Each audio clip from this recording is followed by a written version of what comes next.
दोस्तों आज है 8 अक्टूबर और आज की इस वीडियो में हम 8 अक्टूबर से रिलेटेड करंट अफेयर के सभी इंपॉर्टेंट क्वेश्चन को कवर करेंगे।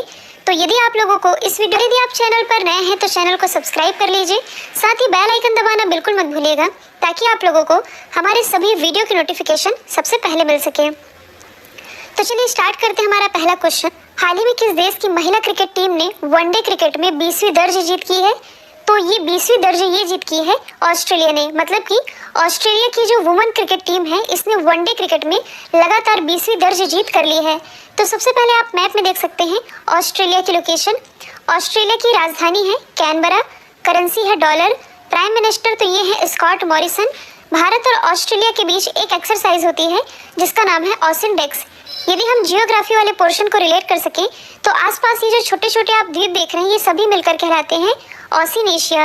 और यहाँ जो आप लोकेशन देख रहे हैं ये है न्यूजीलैंड की लोकेशन। और मैंने आप लोगों को बताया था कि हाल ही में जो विश्व का 8वां महाद्वीप खोजा गया है जिसका नाम है जीलैंडिया, और जीलैंडिया महाद्वीप इसकी लोकेशन कुछ यहीं पास है। तो अब कुल कितने महाद्वीप है? 8 महाद्वीप। और ऑस्ट्रेलिया से रिलेटेड हम क्या याद रख सकते हैं? तो ऑस्ट्रेलिया के नीचे ये आप देख सकते हैं तस्मानिया। ऑस्ट्रेलिया और तस्मानिया इन दोनों के ही बीच में एक स्ट्रेट है जिसका नाम है बॉस स्ट्रेट, जबकि जो न्यूजीलैंड का ऊपरी हिस्सा है और ये जो नीचे वाला हिस्सा है इनके बीच में जो स्ट्रेट है इसका नाम है कुक स्ट्रेट। अच्छा, आप लोगों ने कलगुरली और कुलगाड़ी का नाम जरूर सुना होगा। कलगुरली और कुलगाड़ी कई बार एग्जाम में पूछा जाता है कि ये है क्या। तो ये विश्व प्रसिद्ध सोने की खदानें हैं जो कि स्थित है ऑस्ट्रेलिया महाद्वीप में ही। और ऑस्ट्रेलिया महाद्वीप से रिलेटेड एक इम्पॉर्टेंट रिवर है जिसका नाम है मर्रे डार्लिंग रिवर। तो ये सभी आप याद रखेंगे। नेक्स्ट है, हाल ही में भारत सरकार की ओर से गांधी जयंती पर किस देश को 41 एम्बुलेंस और 6 स्कूल बस उपहार स्वरूप दी गई है? तो ये दी गई है नेपाल को। आप सभी जानते हैं हाल ही में मतलब कि 2 अक्टूबर 2020 को महात्मा गांधी जी की 151 जयंती मनाई गई और इसी के मौके पर भारत ने नेपाल को 41 एम्बुलेंस और 6 स्कूल बसें उपहार के रूप में दी है। और यदि देखा जाए तो 1994 से लेकर के अभी तक भारत के द्वारा नेपाल को 823 एम्बुलेंस एज अ गिफ्ट दी जा चुकी है। तो सबसे पहले आप मैप में देख सकते हैं नेपाल की लोकेशन। ये बॉर्डर शेयर करता है भारत के साथ। और नेपाल की यदि हम बात करें तो राजधानी क्या है? काठमांडू। और काठमांडू में किसका हेडक्वार्टर स्थित है? सार्क का। यहाँ पर सार्क की फुल फॉर्म होती है south Asian association for regional corporation. इसका हेडक्वार्टर स्थित है काठमांडू में ही। और नेपाल के प्रेजेंट टाइम में प्रेसिडेंट कौन है? तो ये है विद्या देवी भंडारी, जबकि प्राइम मिनिस्टर है केपी शर्मा ओली।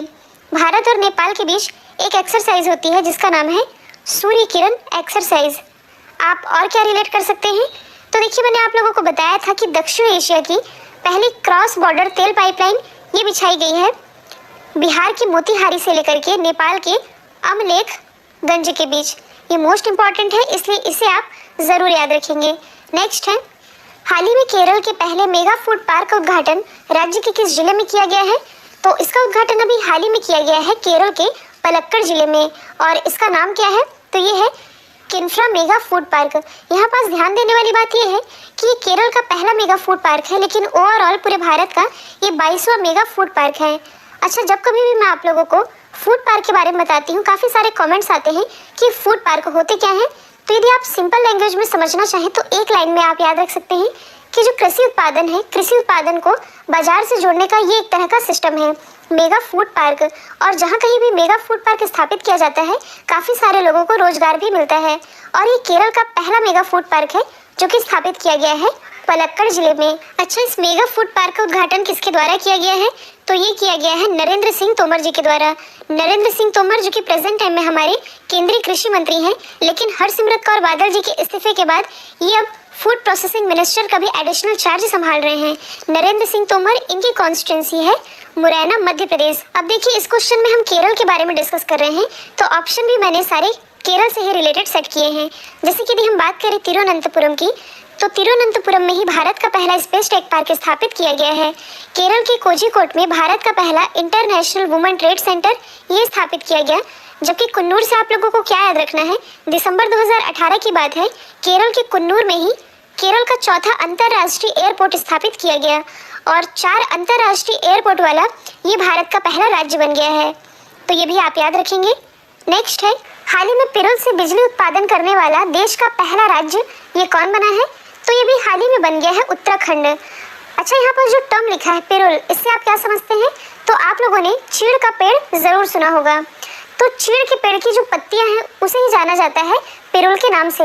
और ये जो चीड़ के वृक्ष हैं ये उत्तराखंड में बहुत अधिक मात्रा में पाए जाते हैं और इसी के कारण अब इसका इस्तेमाल किया जाएगा बिजली के उत्पादन में। अब आप लोग ये भी सोच रहे होंगे कि इन पत्तियों से बिजली कैसे उत्पादित की जा सकती है, तो इसका कुछ प्रोसेस है। हालांकि प्रोसेस इंपॉर्टेंट नहीं है, तब भी मैं आप लोगों को बता देती हूँ। तो देखिए, इस प्लांट में सबसे पहले जो पिरुल है, पिरुल को कटर से काटकर छोटे छोटे बोरों में डाला जाता है और इन बोरों को हूपर में बने एक छोटे से बॉक्स में डाल दिया जाता है जहां पर स्पार्किंग होती है। और स्पार्क होने पर जो पिरुल है ये आग पकड़ लेता है जिससे कि बिजली उत्पादित होती है। मतलब कि इस पूरे प्रोसेस में बिजली का निर्माण होता है और पिरुल से ही बिजली का उत्पादन करने वाला देश का पहला राज्य ये बन गया है उत्तराखंड। तो सबसे पहले आप मैप में देख सकते हैं उत्तराखंड की लोकेशन। इसकी राजधानी है देहरादून और अभी हाल ही में इसकी ग्रीष्मकालीन राजधानी भी बनाई गई है गैरसेन। मुख्यमंत्री तो ये है त्रिवेंद्र सिंह रावत, राज्यपाल है बेबी रानी। और देखिए, उत्तराखंड के ऋषिकेश में ही भारत का पहला ग्लास ब्रिज बनाए जाने की मंजूरी दी गई है। अब यहाँ पास बात की जा रही है भारत के पहले राज्य की, तो आप अदर ऑप्शन को भी रिलेट कर सकते हैं। जो राजस्थान है ये बायोफ्यूल पॉलिसी यानी कि जैव ईंधन नीति लागू करने वाला भारत का पहला राज्य है। जो सिक्किम है ये जैविक खेती यानी कि ऑर्गेनिक फार्मिंग लागू करने वाला भारत का पहला राज्य है। जबकि जो हिमाचल प्रदेश है न्यू एजुकेशन पॉलिसी यानी कि एनईपी लागू करने वाला ये भारत का पहला राज्य बना है। साथ ही 100% एलपीजी कनेक्शन प्रोवाइड कराने वाला भारत का पहला राज्य ये हिमाचल प्रदेश ही बना है। तो ये सभी आप याद रखेंगे। नेक्स्ट है, हाल ही में डीआरडीओ ने स्मार्ट तार पेड़ों का सफलतापूर्वक परीक्षण ये कहाँ से किया है? तो इसका सफलतापूर्वक परीक्षण अभी हाल ही में किया गया है ओडिशा से। और ओडिशा में भी कहाँ? ओडिशा के कलाम द्वीप से। इसका नाम पहले था व्हीलर द्वीप लेकिन बदल कर दिया गया एपीजे अब्दुल कलाम द्वीप। यहीं से स्मार्ट तार पेड़ों का सफलतापूर्वक परीक्षण किया है डीआरडीओ ने। और यहाँ पर जो टर्म लिखा है स्मार्ट, इसकी फुल फॉर्म बनती है supersonic missile assisted release of torpedo. और इसी का सफलतापूर्वक परीक्षण किया गया है डीआरडीओ के द्वारा यानी कि डिफेंस रिसर्च डेवलपमेंट ऑर्गेनाइजेशन के द्वारा। स्थापना हुई थी 1958 में। हेडक्वार्टर स्थित है नई दिल्ली में। अध्यक्ष जी सतीश रेड्डी, जिनका कार्यकाल भी अभी हाल ही में बढ़ाया गया है। डीआरडीओ का मोटो तो ये है बलस्य मूलम विज्ञानम। और देखिए, यहाँ पर साइंस एंड टेक्नोलॉजी की बात की ही जा रही है तो आप कुछ रिलेट कर सकते हैं। जैसे कि कुछ समय पहले ही ओडिशा के बालासोर जिले से कुछ मिसाइलों का सफलतापूर्वक परीक्षण किया गया है, जैसे कि अभ्यास मिसाइल, पृथ्वी 2, शौर्य और ब्रह्मोस मिसाइल। अब यहाँ पास बात की जा रही है ओडिशा की, तो ये है ओडिशा की लोकेशन। ओडिशा की राजधानी है भुवनेश्वर। मुख्यमंत्री है नवीन पटनायक। राज्यपाल है गणेशी लाल। लोकसभा सीटें आती हैं 21, राज्यसभा सीटों की संख्या 10, विधानसभा सीटें आती हैं 147। कुछ इंपॉर्टेंट स्कीम्स की यदि मैं बात करूं जो कि ओडिशा से ही रिलेटेड है, तो सुनेत्रा स्कीम, कालिया स्कीम, अम्मा घरे एलईडी स्कीम, मो बस सेवा, मो साइकिल सेवा, मो सरकार सेवा और बलराम स्कीम, ये सभी रिलेटेड है ओडिशा से ही। 2020 का फिजिक्स में नोबेल प्राइज़ ये किसे दिया जाएगा? तो देखिए, कल हमने मेडिसिन के क्षेत्र में नोबेल प्राइज़ की बात की थी। आज हम ये डिस्कस करेंगे कि फिजिक्स के क्षेत्र में नोबेल प्राइज़ किन्हें दिया जाएगा। तो ये दिया जाएगा रोजर पेनरोज, रेनहार्ड गेंजल और इंड्रिया घेज, यानी कि उपरोक्त सभी को ही। और इन्हें क्यों दिया जाएगा? तो यदि मैं बात करूं रोजर पेनरोज की, तो ब्लैक होल उत्पत्ति के सिद्धांत पर इन्होंने एक स्ट्रॉन्ग रिसर्च किया था जिसके लिए इन्हें इस अवार्ड से सम्मानित किया जाएगा। जबकि जो रेनहार्ड गेंजल है और इंड्रिया घेज हैं, तो हमारी जो गैलेक्सी है, गैलेक्सी आप सभी समझते हैं, तो गैलेक्सी के सेंटर में मतलब कि केंद्र में सुपरमेसिव कॉम्पैक्ट ऑब्जेक्ट की खोज के लिए इन्हें सम्मानित किया जाएगा फिजिक्स के क्षेत्र में नोबेल प्राइज से। हाल ही में भारत के पहले एवर ऑर्गेनिक मसाला बीज पार्क ये कहाँ स्थापित किए गए हैं? तो ये भी हाल ही में स्थापित किया गया है गुजरात में। तो देखिए, हाल ही में भारत के पहले एवर 2 ऑर्गेनिक मसाला बीज पार्क ये स्थापित किए गए हैं गुजरात के बनासकंठा और पाटन में। तो बनासकंठा में स्थापित किया गया है सौंफ के बीज का पार्क और पाटन में स्थापित किया गया है जीरे के बीज का पार्क। इस क्वेश्चन में जो टर्म लिखा है ऑर्गेनिक, अभी मैंने आप लोगों को बताया था सिक्किम के बारे में कि ये जैविक खेती लागू करने वाला यानी कि ऑर्गेनिक फार्मिंग लागू करने वाला भारत का पहला राज्य है। तो ऑर्गेनिक का सिंपल सा मतलब है कि ऐसी खेती जिसमें कि उर्वरक और कीटनाशक बहुत कम मात्रा में यूज़ होते हैं, मतलब कि ना के बराबर, या इसे आप कह सकते हैं कि ऐसी खेती में एकदम नेचुरल वे में खेती की जाती है। और इसी तरह का एवर ऑर्गेनिक मसाला बीज पार्क ये स्थापित किया गया है गुजरात में। तो आप मैप में देख सकते हैं, ये है गुजरात की लोकेशन। गुजरात की राजधानी ये है गांधीनगर। मुख्यमंत्री है विजय रूपानी। राज्यपाल तो ये है आचार्य देवव्रत। गुजरात उच्च न्यायालय के मुख्य न्यायाधीश तो ये हैं justice Vikram Nath. Important national park की यदि बात की जाए तो गिर national park, marine, Vansda, black buck, ये सभी नेशनल पार्क स्थापित हैं गुजरात में ही। और यहाँ पास बात की जा रही है भारत के पहले की, तो आप सभी ऑप्शन को एक बार रिलेट कर सकते हैं। जैसे कि दिल्ली में भारत का पहला प्लाज्मा बैंक स्थापित किया गया, और इसी गुजरात के लोथल में भारत का पहला समुद्री संग्रहालय, और जो महिसागर जिला है यहाँ भारत के पहले डायनासोर पार्क का उद्घाटन किया गया है।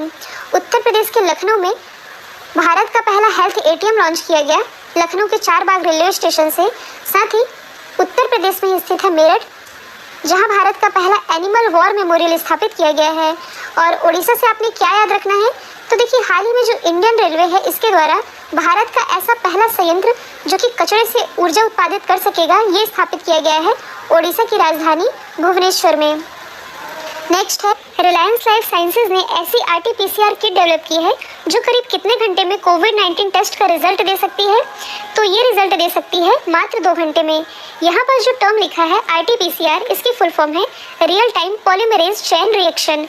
ये ऐसी किट है जो कि मात्र 2 घंटे में कोविड-19 टेस्ट का रिजल्ट दे सकती है, क्योंकि यदि मौजूदा समय में देखा जाए तो जो RT-PCR है इससे कोविड-19 टेस्टिंग के लिए 24 घंटे से भी ज़्यादा का समय लगता है, लेकिन इस किट के माध्यम से ये अब लगेगा मात्र 2 घंटे का समय।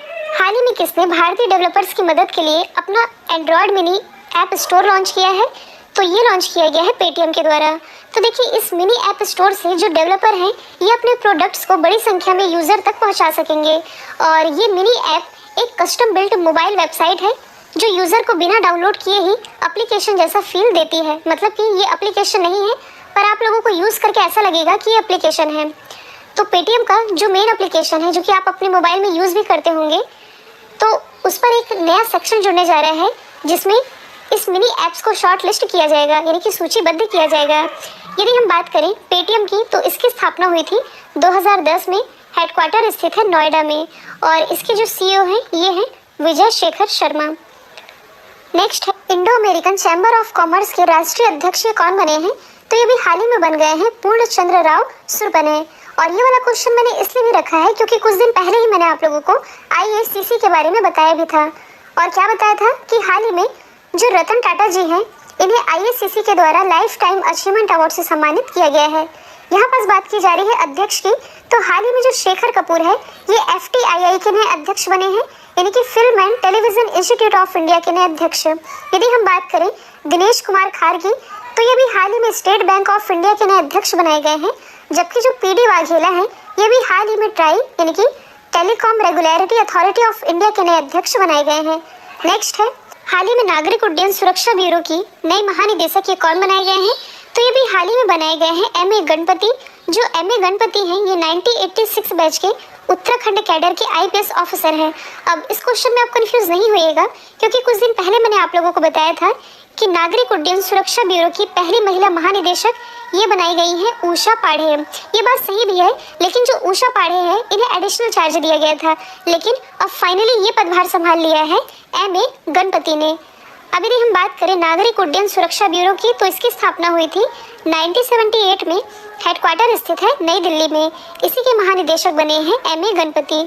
यदि हम अदर ऑप्शन को डिस्कस करें, तो हाल ही में जो SS देसवाल हैं जो कि इंडो तिब्बत बॉर्डर पुलिस के महानिदेशक हैं, इन्हें एडिशनल चार्ज दिया गया है NSG यानी कि नेशनल सिक्योरिटी गार्ड का।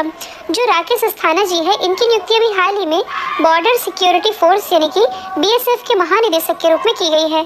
जबकि जो आनंद प्रकाश माहेश्वरी हैं ये CRPF यानी कि सेंट्रल रिजर्व पुलिस फोर्स के महानिदेशक हैं। अब देखिए वर्ल्ड मैप वाले पोर्शन में हमने वर्ल्ड की सभी इंपॉर्टेंट नदियों को कवर कर लिया है, अलग अलग महाद्वीपों की, Australia, Asia, Europe, Africa, north America और साउथ अमेरिका की। लास्ट महाद्वीप हमने डिस्कस किया था नॉर्थ अमेरिका। तो जो कल हमने नॉर्थ अमेरिका की इंपॉर्टेंट रिवर को कवर किया था, उन्हीं का आज हम रिवीजन कर लेते हैं। इस प्रकार आज ये टॉपिक कंप्लीट हो जाएगा। यदि हम बात करें नॉर्थ अमेरिका की इंपॉर्टेंट रिवर की, तो सबसे इंपॉर्टेंट रिवर है मिसिसिपी मिसौरी रिवर। इसके बारे में कल मैंने आप लोगों को बताया था कि नॉर्थ अमेरिका की सबसे लंबी रिवर है, जो कि दो नदियों का कॉम्बिनेशन है, मिसिसिपी और मिसौरी। देखिए, जो मिसिसिपी नदी है इसका उद्गम है इटास्का झील से और यहाँ से आकर के मिलती है मिसौरी नदी। और कहाँ मिलती है? सेंट लुइस में। जब ये दोनों नदियाँ मिलती हैं तब ये कहलाती है मिसिसिपी मिसौरी नदी, और आगे जाकर के ये गल्फ ऑफ मैक्सिको यानी कि मैक्सिको की खाड़ी में जाकर के गिर जाती है। आप देख भी सकते हैं, ये है मिसिसिपी, ये है मिसौरी, ये दोनों नदियाँ मिलती है और लास्ट में मैक्सिको की खाड़ी में आकर के गिर जाती हैं। फिर दूसरी इंपॉर्टेंट रिवर है सेंट लॉरेंस रिवर। देखिए, जो सेंट लॉरेंस रिवर है इसकी लोकेशन है यहाँ पास। और इससे रिलेटेड मैंने आप लोगों को क्या बताया था कि जो ग्रेट लेक्स हैं, ग्रेट लेक्स को अटलांटिक महासागर से कनेक्ट करने वाली नदी ये है सेंट लॉरेंस नदी ही है। तो ये आप याद रखेंगे। और ये जो नदी है ये विश्व की सबसे व्यस्ततम आंतरिक जल परिवहन मार्ग बनाती है, यानी कि world's busiest internal water transport route ये बनाती है सेंट लॉरेंस रिवर ही। इसके बाद नेक्स्ट इंपॉर्टेंट रिवर है मैकेंजी रिवर। जो मैकेंजी रिवर है ये कनाडा की सबसे लंबी रिवर है। इसके बाद है हडसन रिवर। यहाँ पास यदि आप देखेंगे तो ये है न्यूयॉर्क, और जो न्यूयॉर्क है ये हडसन रिवर के किनारे ही बसा हुआ है। इसके बाद लास्ट इंपॉर्टेंट रिवर है रियो ग्रांडे रिवर। तो ये है इसकी लोकेशन। जो रियो ग्रांडे रिवर है ये यूएस और मैक्सिको के बीच एक अंतर्राष्ट्रीय सीमा बनाती है, और ये भी गिर रही है गल्फ ऑफ मैक्सिको में ही। तो ये सभी आप याद रखेंगे। कल मैंने आप लोगों से पूछा था इलेक्ट्रॉनिक सड़कों वाला विश्व का पहला देश, तो इसका राइट आंसर था इजराइल। अब आप लोगों के लिए आज का सवाल है, कौन सा देश दुनिया का पहला खनन रोबोट लॉन्च करेगा? तो इसका जो भी आंसर है कमेंट बॉक्स में दीजिएगा। वीडियो यदि पसंद आया है तो वीडियो को लाइक कीजिए, साथ ही एटलीस्ट एक स्टडी रिलेटेड ग्रुप में शेयर करना बिल्कुल मत भूलिएगा। मैं देख रही हूँ आप लोग इस समय बिल्कुल भी शेयर नहीं कर रहे हैं और लाइक भी कम होते जा रहे हैं। आप जैसे